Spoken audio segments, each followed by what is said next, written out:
Good morning and happy Friday. Welcome back to the NOFO Live Show, where I, Sunita, along with my two co-hosts, Tracy from Miss Tracy Kessler and Kelly from NOFO Endless Summer, we hop on every Friday and talk about everything North Fork.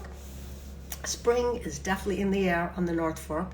It was a gorgeous, gorgeous day, and if you saw yesterday, and it's looking to be good today too. If you saw my stories yesterday or my reel that I posted, spring is really inspiring me to do some spring cleaning and let things go.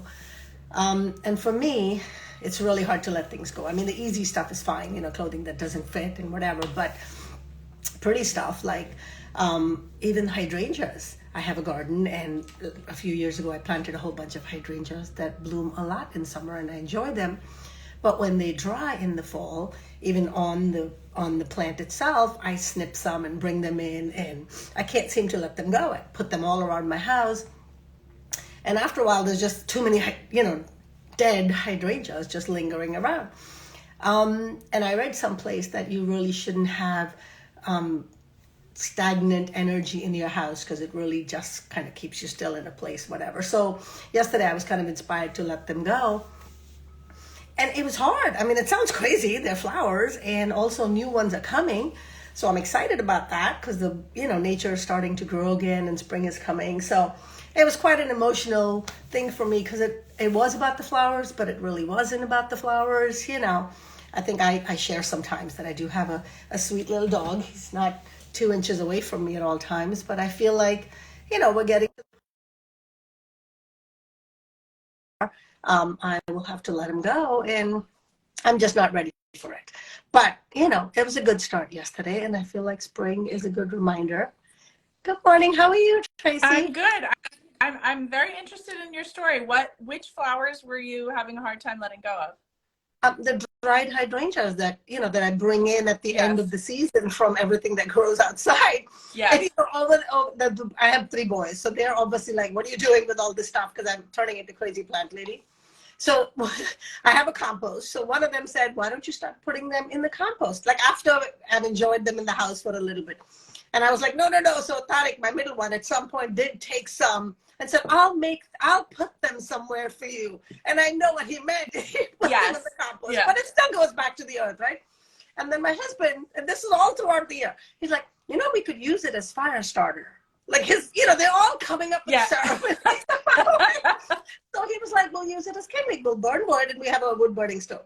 So he was like, we can put one in there, and it'll really catch fire quickly. And so, yesterday I was like, you know what? I can't, I just need to put my big girl panties on and deal with life and do stuff. So like I said, it's about the flowers, but it's really about so much more for me, you know? Yeah.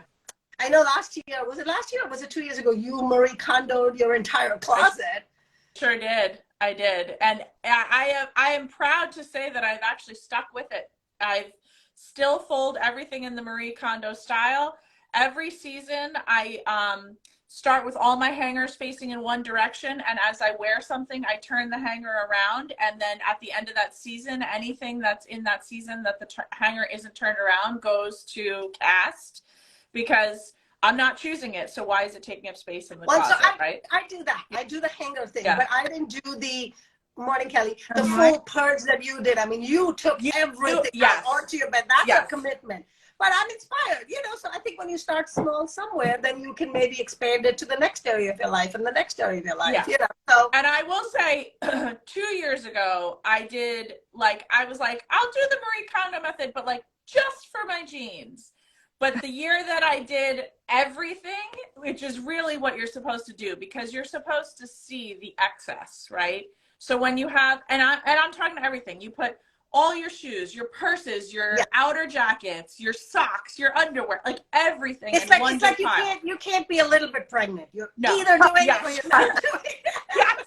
Yes. Good morning. It is amazing. I need Tracy to come to my house because I need organizational help. It's funny. For years, my mom has been saying, you need to start a home organization business. The amount of things that I have fit into this teeny tiny little house because of the way I organize is really awesome. And my mom's been saying that. And I'm like, Mom, I already have 3 businesses. I can't open another.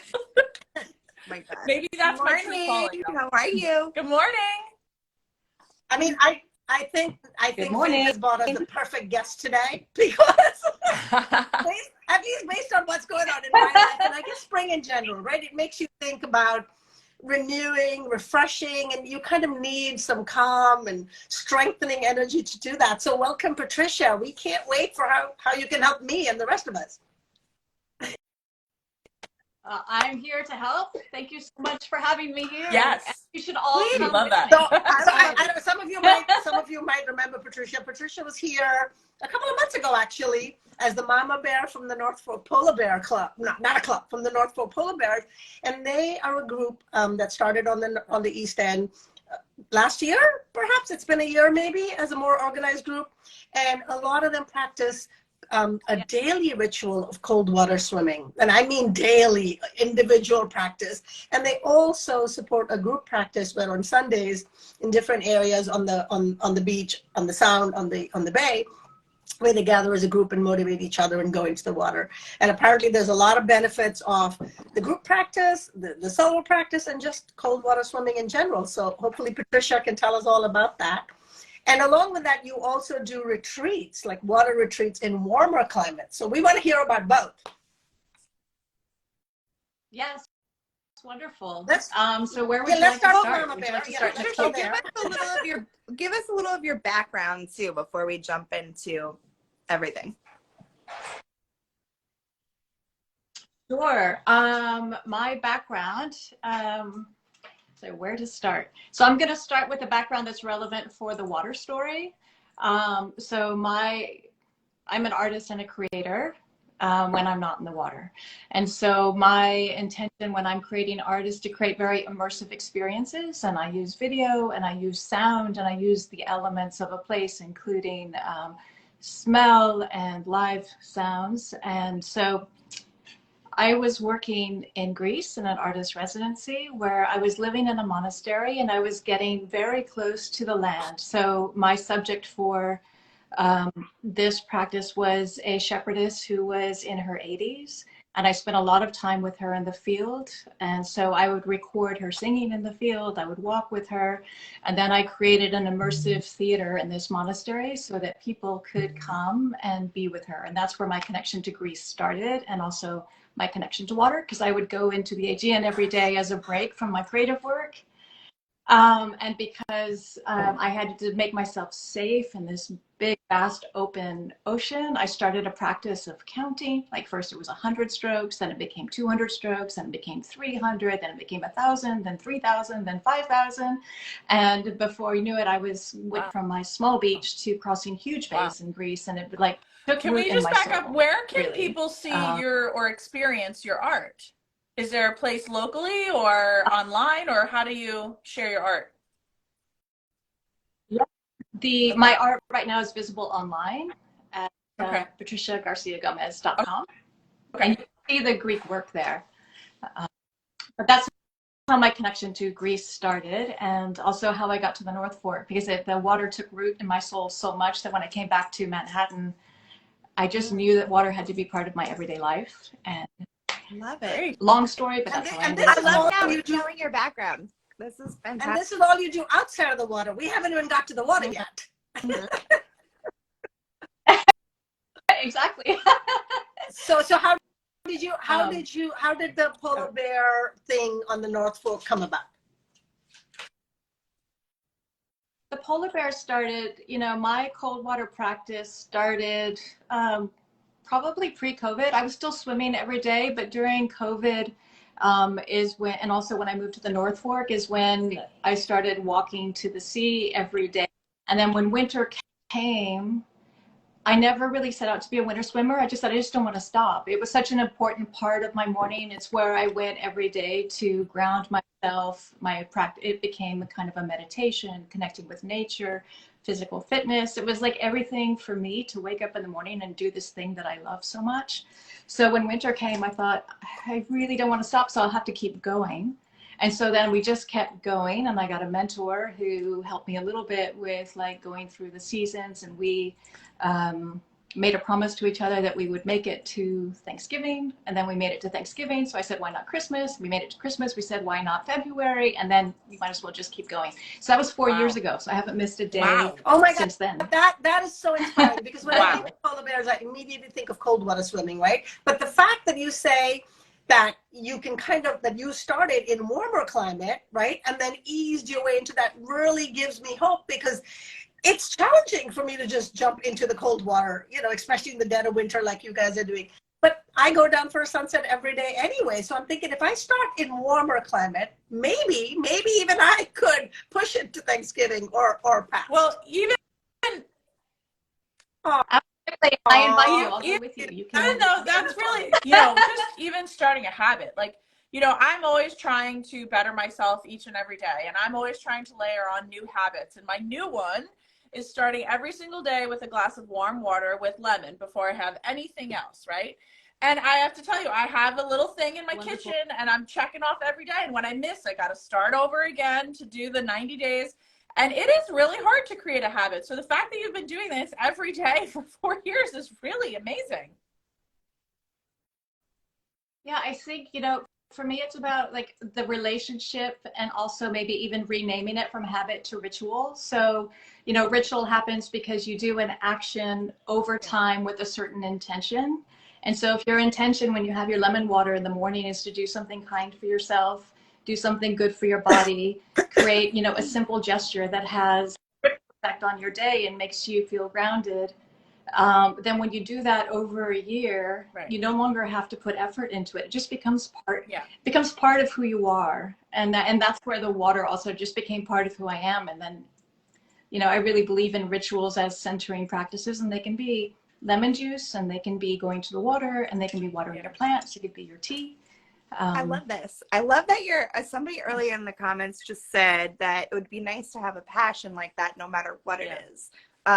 It's like you've turned your passion into something that's part of your daily life, and it gives you this feeling of like renewal and feeling whole, and just like a whole sense of who you are. And to have that type of passion as part of your daily life, I think is pretty extraordinary, because I don't think a lot of people experience that kind of passion regularly. Yeah. Mm-hmm. And you also mentioned you had a couple of mentors. You started at the monastery, you said, and then even when you started here. So I feel like you are a mentor to us. So tell us about your retreat and how how we can participate in that.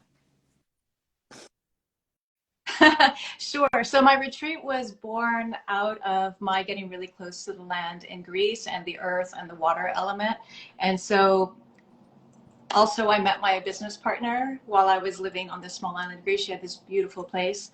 And we are both creators, and we thought, let's do something really beautiful, people, because the sense that I had of being in a space that was close to nature, dedicated to my creative practice, and being in the water made such an impact on my life. I thought, how can we give people sort of a mini experience of this in a short amount of time so that you can be immersed in beauty and experience and water? And so my retreat is 7 days. And within that, I create a very immersive environment that's also very sheltered. So, one of the first agreements we have is when you get here, you're no longer where you came from, like put that down. And then you're not going to be the person who you'll be after either. We just create this space where we can all be in and let the experience unfold for the 7 days. And now, Patricia, where does it take place? We go to the water the morning. It takes place in the Cyclades in Greece on a small island called Koufanisi. And I picked this island because it's a very small fisherman island. There are no cars unless you're a local. Yes, and it's fisherman island, so all the restaurants are owned by the fishermen. And my favorite part of the island that I feel is most powerful is it's right opposite the sacred island of Keros. And this island that is opposite us just has a very strong presence to it. It's the oldest center of ceremony in the Cyclades. And so 4,000 years ago, it's where people came to do ceremony in ancient Greece. And so it has a power to it, and that power is in the water as well. And so what can someone expect during this week in terms of, what, not, I don't want to say activities, because obviously it's about slowing down and connecting to the earth, but just, can you give us a glimpse of what somebody should be prepared for? Yeah. Sure. So I can like walk you through a day. So we go to the water every morning, and every day I unfold a different part of my water practice, and that's about connecting to the land and to the water. And also I have traveled in this area quite a bit, so I have very remote, secret areas that I take people to that other people don't have access to. So we have these very beautiful swims, and we have adventures, and I do my practices, and we have food that's cultivated from the local island. So everything is like really beautifully made and fresh. Yes. And so I support everybody in that 7 days. I want to go. I know. Please come, please come. So it's a very immersive environment, and it gets really beautiful. My goal is once you get there, everything is completely taken care of. So we have the water in the morning, then we have adventures most afternoons, and then I also lead restorative yoga in the afternoons. So movement that puts you in your body, that reorganizes your body for health, and that gets you feeling really vital. And then we have dinner out every night together. So there's a real sense of community. How many people generally attend? I keep the retreat very small, so I usually have a maximum of 8 to 10. I'm guessing there's no Wi-Fi and no cell phones. Yeah, a note on me. 10 degrees. There is Wi-Fi, but it's really funny. People arrive and they're like on their phone, and we put them down. By the end or middle of the retreat, everybody's forgotten that they have a phone, because the experience is so compelling outside of that life that people usually don't.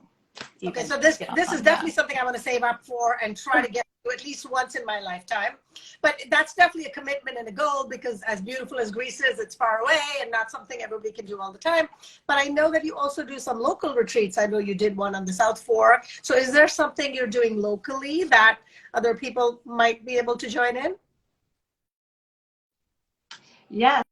So for people who would like to try cold water swimming and haven't tried it yet, I'll be leading a cold water immersion plunge in honor of World Water Day. And that's coming up at the end of March 26th. So I'll give you all the details. So I invite anybody who's been curious to be guided into the water, and I'll take everybody in and sort of Patricia, it seems teach like what I know about into just cold to water. like bounce off of something that we've recently done, the way that, like, for example, the polar bear plunge was like a run in and, you know, experience this rush. I feel like the way that your practice is a lot different in terms of the experience and how you're getting into the water and how you're connecting to the water.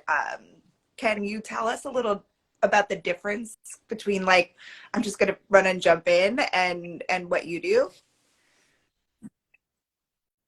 Sure. You know, with the plunge, when you run and jump in, you know, the cold water is very invigorating. You can go and, like, it's an assault of the senses, and it's exuberant, and you do all of that. My approach, however, is to slow it all down, because there's so much information that's available, like life, but especially in the water. So my approach is to go in more slowly and to slow down the breathing and to really tune into the environment and tune into the sensation of sound and the wind and the water. Because when you do that, like, your whole body chemistry changes. And it becomes a very rich, it is the water therapy, space. if you will. You know, I don't know what other word to use. It is definitely a water therapy, and you know, I've seen people's lives be completely transformed just by approaching the water differently. You know, it happened on the retreat. I've had people who've showed up with not afraid of water, but having a trepidation of big open water, and their craving is to, you know, connect to nature, connect to themselves. And so when we do this every day for a week, I've had people who would only go up to their knees, and by the end they're jumping off the boat at nighttime because they feel so free and so held and so this is going to sound crazy, you know, but when we had the polar bears on right before the plunge, like, the actual conversation we were having was giving me anxiety. Like, the whole thing, thinking about jumping into this. I didn't do it, as we all know. Jumping into this cold water, I feel that fear of I the know that, cold. but And like, I literally was having anxiety as we were having this interview.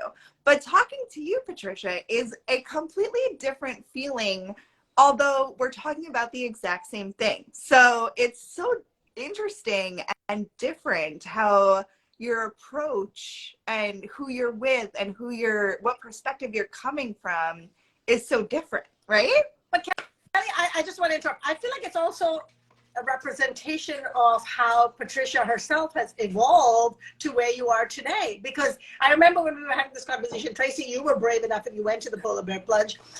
I was lucky enough to go to a polar bear group plunge on a Sunday earlier, and I had a totally different experience because I had somewhere in between an experience, like the water was calling my name, but I only swim in water I can stand in.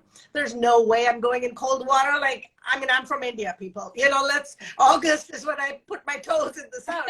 But just being there, even though it was with a group of people, I had that calming experience. And I can only imagine when it's an individual daily practice, there's no one else. It's you and the water. Yeah. I watch your videos a lot, Patricia, so I get a feel of what you go through.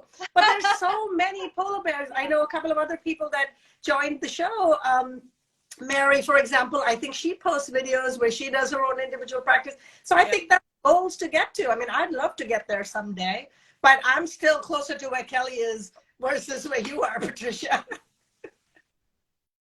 well, I'm happy to, if anybody wants to come in with me, I'm happy to take anybody in. But I think with winter water, when I lead the winter retreat in the South Fork, my orientation is befriending the water. So there's a lot of fear as humans. Cold is uncomfortable, and the cold water is probably our strongest primal fear that we have in our nervous system. So it's a for real thing that you're afraid and get anxiety because the human body is afraid. And when you step in the water, the body's impulse is to say, you're in danger, get out. But you're not really in danger. It's just a matter of being able to be present in that confrontation and change your orientation to it. So even something so small as slowing down your breath, and then also tuning into what you're really feeling and not using the word cold, but just really pay attention to what you're feeling, find some words for it, and ask yourself if you're okay. And then as you go in, you'll find that you are okay, and also you can be in charge of knowing when your body is okay and when it's not.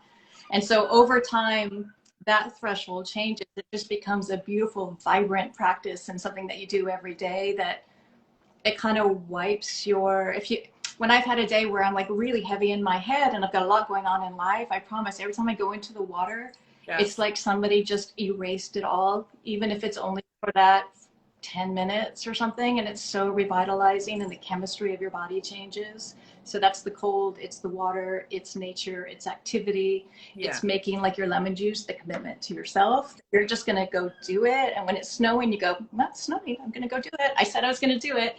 And so your central nervous system really likes it when you do what you say you're going to do. And especially when that's an experience. I want to just comment on that because I was doing that in the spring and summer where I would go down and do yoga at my beach. And then after yoga, I would go in the water. And my experience, I love the water. To me, I'm the closest to God when I'm in the water. And when I would go in, I would have this overwhelming feeling of gratitude that was so huge that there was no other emotion. There was no room for any other emotion other than gratitude.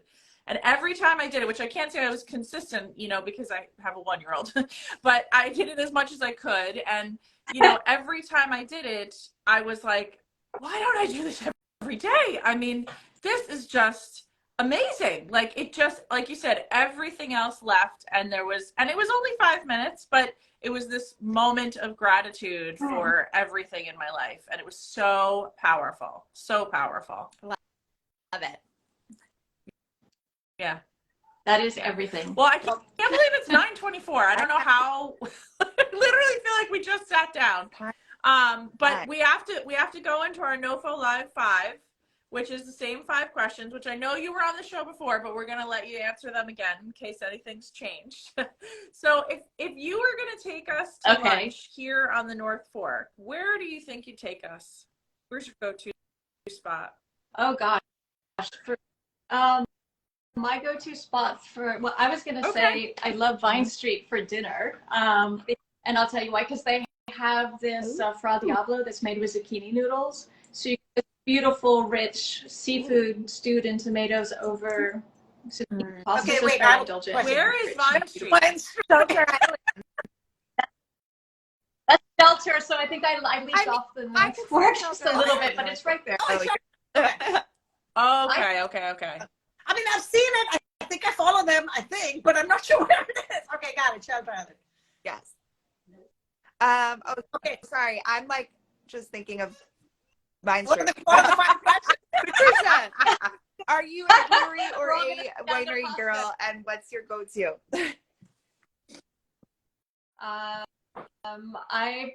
I'm both, depending on where I am. On the North Fork, I'm a brewery girl, so I go for Greenport. I like it. I love a good beer. Especially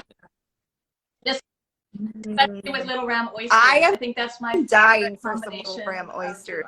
The big sauce. Like, I'm ready to start the summer. I am too. And Yes. and they are such wonderful. beautiful people too. Okay. So I know you catch both, so I guess my question to you will be a little altered. What's your favorite place to catch a sunrise, and what's your favorite place to catch a sunset, if you do end up catching both? in the summer, I catch the sunrise, and I love catching the sunrise on a beach that's very close to where I live, and I can't say the name. It's called my backyard. Yeah, because the beauty of it is sort of like in my front yard, and it takes me like a 10-minute bike ride, and it's quiet, and it has this very wild, unpopulated feeling. And I always think that like my corner of the North Fork it's my Greece also, and Greece is also my North Fork, because I feel so lucky that I get to have this wild nature around me in both places. The area So you're I in don't Orient, correct? And the reason I say that is because the North Fork I'm in is Orient, beautiful, yes. but there's something about Orient that is sort of like even the most beautiful part of the North Fork. So serene. There are little tiny spots. I mean, it's just totally the most artistic, beautiful, serene space on the North Fork. And the entire it's like time. the most old world too. It's like stuck back in the 1800s, and that's awesome. Mm-hmm. I think so. And like, as you said, like these small hidden beaches, and you feel like you're at the end of things. Actually. So I really like it. Yeah. And then this summer, I actually started bookending the swim. So I'd get up for sunrise and in the summer, I go for really long swims, and I'll go along the entire, like for a mile or two. And then what I started doing is I would work all day. And this summer I started getting on my bike right before sunset and taking a sunset swim. So I call it a palate cleanser. So whatever happened during the day, I just go in, I wash off the whole day at the end. And then from there I go to dinner, and it all changes. So I love starting with water and then refreshing with Patricia, water. are you taking applications for new friends? I think I'd like to sign up to be a friend. You are. So sweet. That's so sweet. Are we done? No, farm stand. It must be Patricia's like calm, like everything is just wonderful, and I can't remember any of the questions. All right, do you have a go-to farm stand, Patricia? I can't remember that I have a phone. I Oh, my forgot that I go-to have a farm phone. stand. Yeah, I forgot. Yeah, we have my go-to farm stand is I and Me Farms.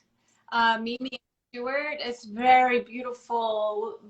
Mimi is she is biodynamic farmer, but everything that you get from her farm stand just has this extra sparkle and life to it. Like, it's so beautiful. She's a one-woman farm. She cultivates it all by herself, and she creates very special herbs that aren't available everywhere else. I have it there. So connected to the earth. It's incredible. Thank you for putting us back on track and reminding us what our last question was. Seriously. I'm just like in this zone right now. Like, what is going on? I know. You know what? Well, that's a great way to start a Friday, Kelly. So Yeah, I know.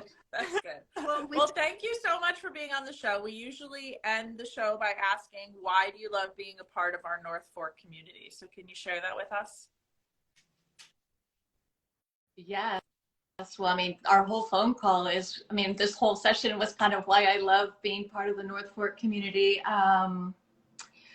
You know, like you were at the plunge, but the spirit that was brought to that event, and sort of like a low key, really kind, creative community. Like I have some of the deepest friendships in my life that have been created in Orient. And I think part of it is because it's a quiet village. We're by the sea.